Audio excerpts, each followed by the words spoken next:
Hello दोस्तों, मैं इंद्रेश अपने YouTube channel Indresh GS classes में आप सभी का स्वागत करता हूं।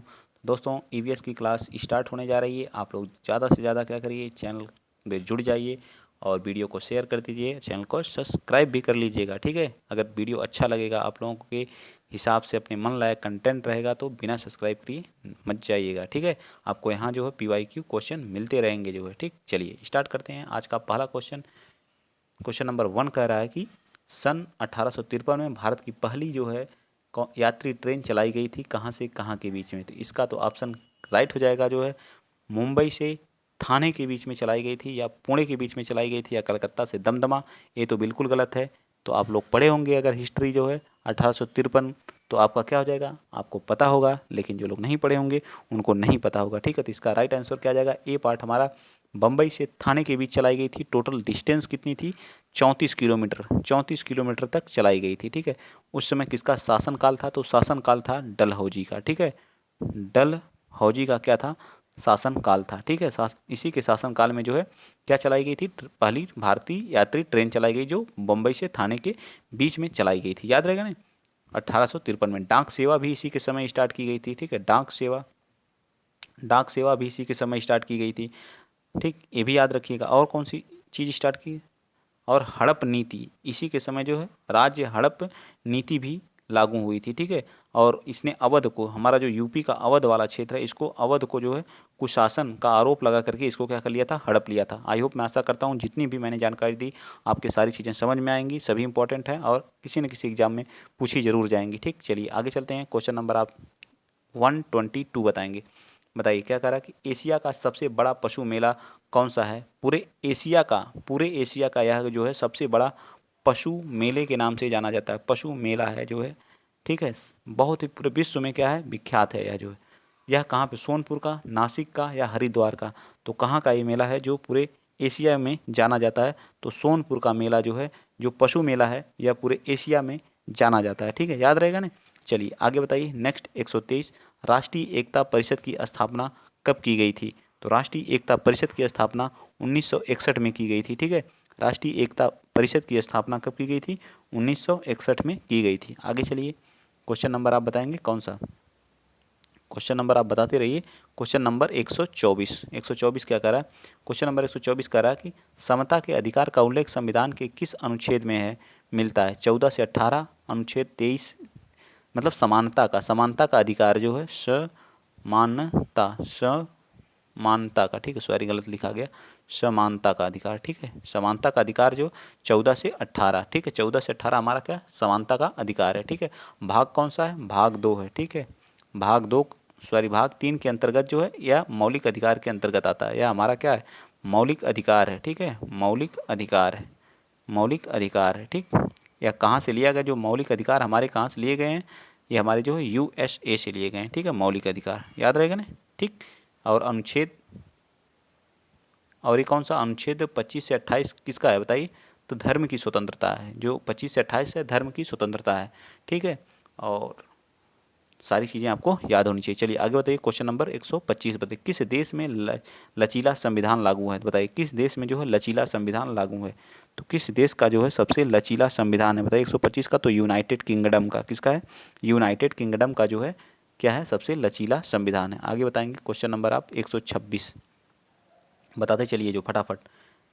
और हमारी SST की क्लास कल चली है, तो आप लोग उस पर ज़्यादा प्यार दीजिएगा, इतना शेयर कर दीजिए, इतना शेयर कर दीजिए कि हाँ मेरा मनोबल बढ़े, और मैं जो है दूसरी क्लास उसकी जो सेकंड पार्ट है लेके आऊँ जो है। ठीक, तो आप लोग बहुत शेयर करिएगा, ज़्यादा से ज़्यादा व्यू आए, ताकि मनोबल उठे और अच्छी क्लास फिर दोबारा आए।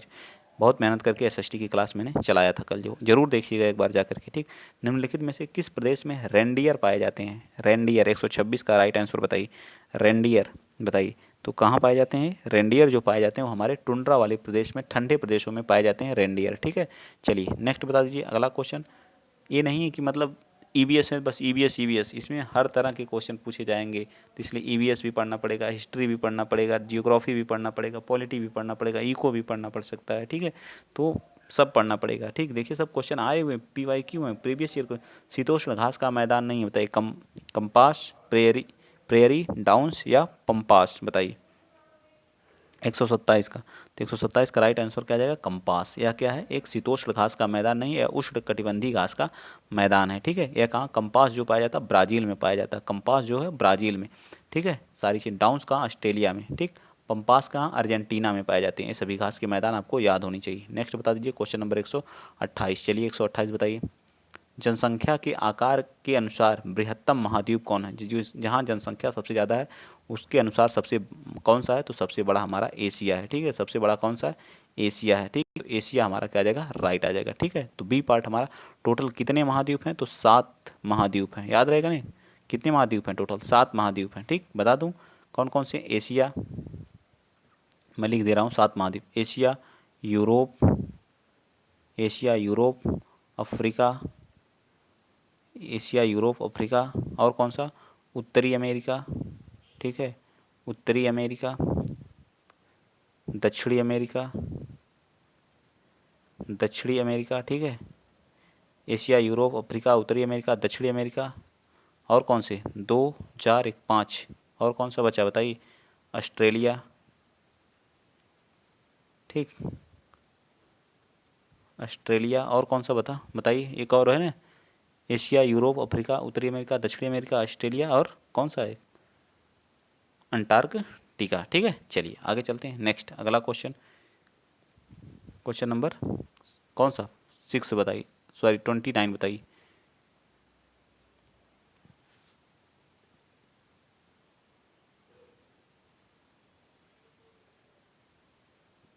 ठीक है, चलिए आगे बताइए। भारत में थारू जनजातियां कहाँ निवास करती हैं, तो उत्तर प्रदेश के तराई वाले क्षेत्र में क्या करती हैं, निवास करती हैं, ठीक है। उत्तर प्रदेश के तराई वाले क्षेत्र में कौन सी पाई जाती हैं जनजातियां, थारू। इन्होंने क्या, दीपावली को शोक के रूप में मनाती हैं, क्या करती हैं, दीपावली को जो है शोक के रूप में मनाती हैं, किसके रूप में, शोक के रूप में, ठीक। गोरखपुर वाले एरिया में पाई जाती हैं, गोरखपुर, जहाँ हमारे बाबा योगीनाथ हैं। अब बता दीजिए यूपी में जो विधानसभा की सीटें कितनी हैं, आप बताइए विधानसभा की कितनी है, तो 403 है। अब विधान परिषद की बता दीजिए, बीपी जिसको बोलते हैं विधान परिषद, कितनी है, 100 है, ठीक है। लोकसभा की कितनी है, लोकसभा की बता दीजिए 80 है, ठीक है।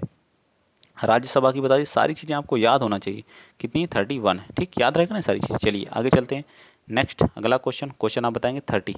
भिलाई इस्पात संयंत्र स्थित है कहाँ पे है, तो हमारा कहाँ पे है, छत्तीसगढ़ में। कहाँ पे है, छत्तीसगढ़, छत्तीसगढ़, ठीक है। इसकी राजधानी कहाँ है, रायपुर है, रायपुर, छत्तीसगढ़, ठीक। रायपुर इसकी क्या है, कैपिटल है, ये भी याद रखेंगे, ठीक। झारखंड की कहाँ है, रांची, ठीक। उड़ीसा की कहाँ है बताइए, भुवनेश्वर, ठीक। मध्य प्रदेश की भोपाल, सोया प्रदेश के नाम से मध्य प्रदेश को जाना जाता है, ठीक है, ठीक। चलिए आगे चलते हैं। नेक्स्ट अगला क्वेश्चन बताएंगे आप 31। भारत में महिलाओं के लिए आरक्षण की व्यवस्था कहाँ है, बताइए, विधानसभा में, पंचायती राज्य में, मंत्रिमंडल में, लोकसभा में, तो कहाँ पे, पंचायती राज्य में है, ठीक है, पंचायती राज्य में, ठीक है। महिलाओं के लिए आरक्षण कहाँ पे है, तो पंचायती राज्य में, याद रहेगा ना। इसका राइट आंसर क्या आ जाएगा, 131 का राइट आंसर हमारा आ जाएगा सी पार्ट। चलिए आगे चलते हैं। नेक्स्ट, किसी राज्य में के राज्यपाल की नियुक्ति के लिए कम से कम उम्र सीमा क्या होनी चाहिए, बताइए। अब आप, बहुत ही इंपॉर्टेंट क्वेश्चन है तो मैं बता दे रहा हूँ, इसका क्या आ जाएगा, डी पार्ट। देखिए पॉलिटी से क्वेश्चन पूछा है कि नहीं, सब PYQ हैं जो, ठीक। पॉलिटी से क्वेश्चन, राज्यपाल के लिए मैं यहाँ लिख दे रहा हूँ, किसके, राज्यपाल, राज्यपाल के लिए, राष्ट्रपति के लिए, राष्ट्रपति के लिए, उपराष्ट्रपति के लिए, ठीक है। उपराष्ट्रपति के लिए जो उम्र सीमा है, इन सभी तीनों के लिए कितनी होनी चाहिए, 35 होनी चाहिए, ठीक है। राज्यसभा, राज्यसभा, राज्यसभा के सदस्य, जो राज्यसभा के सदस्य होते हैं, और जो जहाँ विधान परिषद है, ठीक है, विधान परिषद जहाँ जहाँ भी हैं, 6 राज्यों में हैं, तो इनके लिए जो इनके सदस्यों की जो उम्र होती है वो कितनी जो होनी चाहिए, 30 वर्ष, ठीक। और विधानसभा, विधानसभा, विधानसभा और क्या आ गया, विधानसभा और लोकसभा, लोकसभा, ठीक। जिसमें हमारे क्या आते हैं, प्रधानमंत्री साहब लोकसभा के ही सदस्य हैं, इनके सदस्यों की संख्या कितनी है, सदस्यों की जो उम्र होनी चाहिए 25 वर्ष। और जो हमारे क्या होते हैं, प्रधान होते हैं, इनकी उम्र कितनी होनी चाहिए, जो गांव के प्रधान होते हैं, BDC होते हैं, प्रधान BDC की उम्र कितनी होनी चाहिए, तो 21 वर्ष के बाद आप क्या कर सकते हैं, चुनाव लड़ सकते हैं, ठीक। सारी चीज़ें आपको याद हो गई, ठीक। चलिए आगे चलते हैं। नेक्स्ट क्वेश्चन नंबर 131 बताइए, सॉरी 133। सूची ए को सूची 2 से क्या करना, मैच करना, ठीक। भारतीय संघ, राज्य, नगर निगम, पंचायत व्यवस्था, बताइए। तो भारतीय संघ में कौन होता है, तो कौन होता है, प्रधानमंत्री, और कोई तो दिया नहीं है, तो क्या आ जाएगा इसका, ए ही आएगा, ठीक है। प्रधानमंत्री, अगर राष्ट्रपति दिया रहता तो राष्ट्रपति को मारते। राज्य का कौन होता है, तो यहाँ पे राज्यपाल होगा, ठीक। नगर निगम का कौन होता है, मेयर होता है, ठीक है। और ग्राम पंचायत का कौन होता है, सरपंच होता है। तो बताइए कौन सा, 1, ठीक। 1 मिनट, इसको मैं कर लेता हूँ। 1, पहले का 1, दूसरे का 3, तीसरे का 4 और चौथे का क्या आ जाएगा, 2 आ जाएगा। देखिए किस ऑप्शन में दिया गया, 1 3 1 3 4 2, तो ये हमारा क्या है, बी पार्ट है, ठीक है। बी पार्ट हमारा क्या आ जाएगा, राइट आ जाएगा, ठीक। आगे चलते हैं, क्वेश्चन नंबर बताएंगे आप 134। देखिए कितना पॉलिटिक्स, 3 से 4 5 क्वेश्चन है। अनुच्छेद 356 का प्रथम प्रयोग कब हुआ था। अनुच्छेद 356 का जो है प्रयोग कब हुआ था, बताइए। केरल 1959 में, जम्मू और कश्मीर में 1956 में, मध्य प्रदेश 1957 में, बिहार 1958 में। कब किया गया था, जो 356 है, आपातकाल से संबंधित है, ठीक है, राज्य आपातकाल से, ठीक। तो इसका राइट आंसर क्या आ जाएगा, 134 का, या केरल में किया गया था 1959 में, ठीक है। राज्य आपातकाल है। नेक्स्ट बताइए नंबर 135, नगर निगम द्वारा कौन सा कर लगाया जाता है। गृह कर, चुंगी कर, मनोरंजन कर। तो नगर निगम द्वारा जो कर लगाए जाते हैं वो कौन से हैं, बताइए। तो हमारे ये सभी हैं, गृह कर भी है, चुंगी कर है, उपरोक्त में से सभी कर हैं।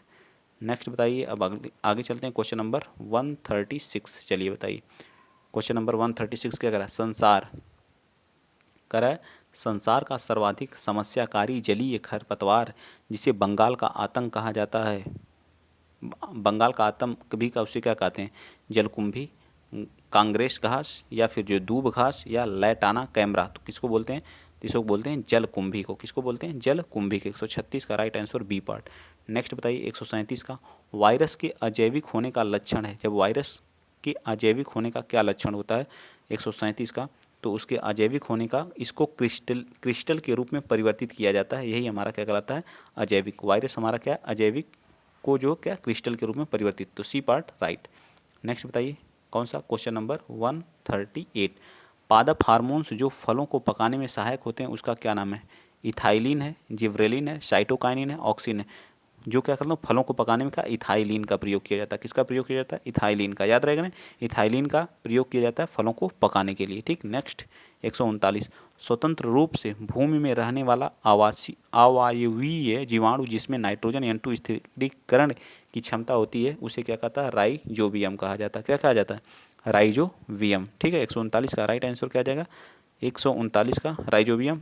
तो वो करता है, ठीक है, लेकिन उसे कहा क्या जाता है, उस जीवाणु को क्लास्ट्रीडियम, क्या क्या, क्लास्ट्रीडियम कहा जाता है। क्या कहता है, क्लास्ट्रीडियम। 139 का हमारा क्या आ जाएगा, बी पार्ट राइट हो जाएगा, ठीक है। नेक्स्ट बताइए, क्वेश्चन नंबर आप बताएंगे 40, किस प्रकार का डीएनए कोशिका में सामान्य रूप से पाया जाता है। तो बी डीएनए क्या पाया जाता है, बी डीएनए हमारा क्या पाया जाता है, कोशिका में सामान्य रूप से पाया जाता है। चलिए 41 बताते रहिए फटाफट, बताइए क्वेश्चन नंबर 41 क्या कह रहा है कि निम्न में से कौन सा अचल जीव का उदाहरण है।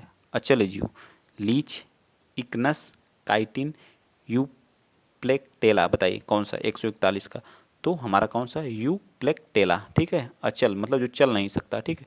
नेक्स्ट बताइए 142, प्रोटीन, प्रोटीन अणुओं की इकाई है। जो हमारी प्रोटीन है किन अणुओं की क्या है, इकाई है, यूनिट है। तो किसकी है, तो यह हमारे जो अमीनो अम्ल होते हैं इनकी क्या है, यूनिट होती है। आगे बताइए 143, निम्न में से कौन सा अंगक पादप कोशिका में अनुपस्थित होता है। लवक, तारकाय, तारककाय, रिक्तिकाएं, सेल्यूलोज। कौन सा राइट हो जाएगा 143 का, तो सी हो जाएगा तारककाय, ठीक है। क्या हो जाएगा, तारककाय। आगे आइए क्वेश्चन आप बताएंगे 144। 144 क्या करा, मनुष्य के शरीर की सबसे बड़ी ग्रंथि कौन सी है। पीयूष है, यकृत है, अमाशय है, अधिवृक्क है। साइंस के क्वेश्चन हैं, 2-4 हैं, बताइए। 144 का तो कौन सी, यकृत मनुष्य के सबसे शरीर की सबसे बड़ी ग्रंथि है। मास्टर ग्रंथि किसे कहा जाता है, तो पीयूष ग्रंथि को कहा जाता है, ठीक है। नेक्स्ट, उत्तर प्रदेश का राजकीय पक्षी क्या है, तो क्या है, क्रेन है। क्या है, सारस क्रेन है, ठीक है। ये आसान है क्वेश्चन, इसको कर ले जाएंगे, ठीक है। पूर्वा किस अधिवास में शामिल है। जो पूर्वा किस अधिवास में शामिल है, रेखी, ग्रामीण, नगरी, अपखंडिता। बताइए अपखंडिता पूर्वा किस अधिवास में शामिल है। 146, तो ये हमारा क्या है, ग्रामीण। पूर्वा क्या होता है, पूर्वा गांव में नहीं, पूर्वा बोला जाता है, तो ये हमारा क्या है, ग्रामीण में। नेक्स्ट बताइए कौन सा, क्वेश्चन नंबर 47। 47 क्या कर रहा है, कौन सा जलवायु मुखी पर्वत है। जलवायु मुखी पर्वत है। Ural, Kilimanjaro, Aravalli. अरावली में कोई ज्वालामुखी उद्गार होता नहीं, यूराल में होता नहीं, अपलेशियन में नहीं होता, तो किलिमंजारो, कौन सा, किलिमंजारो, ठीक है। तो सी पार्ट हमारा क्या हो जाएगा, राइट हो जाएगा 47 का सी पार्ट, ठीक। एलिफेंटा द्वीप अवस्थित है कहाँ पे, मुंबई में। एलिफेंटा द्वीप कहाँ पाया जाता है, तो एलिफेंटा द्वीप हमारा कहाँ, मुंबई, ठीक है। एलिफेंटा द्वीप कहाँ है, मुंबई में, ठीक। चलिए 49 बता दीजिए। मानसूनी वन पाए जाते हैं जहाँ पे वर्षा होती है 150 से 200 सेंटीमीटर जहाँ वर्षा होती है, वहाँ मानसूनी वन पाए जाते हैं जहाँ वर्षा होती है। बताइए कितनी वर्षा होती है, सॉरी, ठीक है, कितनी होती है, 70 से 200, 70 से क्या होती है, 70 से 200 जहाँ वर्षा होती है वहाँ मानसूनी वन पाए जाते हैं। तो डी पार्ट हमारा राइट हो जाएगा। 50वां बताइए आज का लास्ट क्वेश्चन। चलिए 50वां क्वेश्चन नंबर 50 बता दीजिए। क्या कह रहा है, कार्बी एंगलोंग पठार का विस्तार है कहाँ पे, कार्बी एंगलोंग का पठार जो प्रायद्वीपीय पठार है, क्या प्रायद्वीपीय पठार को कहा जाता है, कार्बी एंगलोंग का पठार, ठीक। आई होप, मैं आशा करता हूँ कि मैंने 30 क्वेश्चन कराया, विथ डिटेल के साथ कराने की कोशिश की, ठीक है। और आपको क्या है, पूर्ण रूप से समझाने का अपना 100% देने का कोशिश मैंने किया जो है। अगर आपको जो चीज़ें भी नहीं समझ में आई हों, प्लीज़ आप लोग कमेंट में ज़रूर बताया करिए कि सर यहाँ पे नहीं आया, मैं उस चीज़ को सुधारने की कोशिश ज़रूर करूँगा, ठीक है। तो ज़्यादा से ज़्यादा कमेंट करिए, शेयर करिए।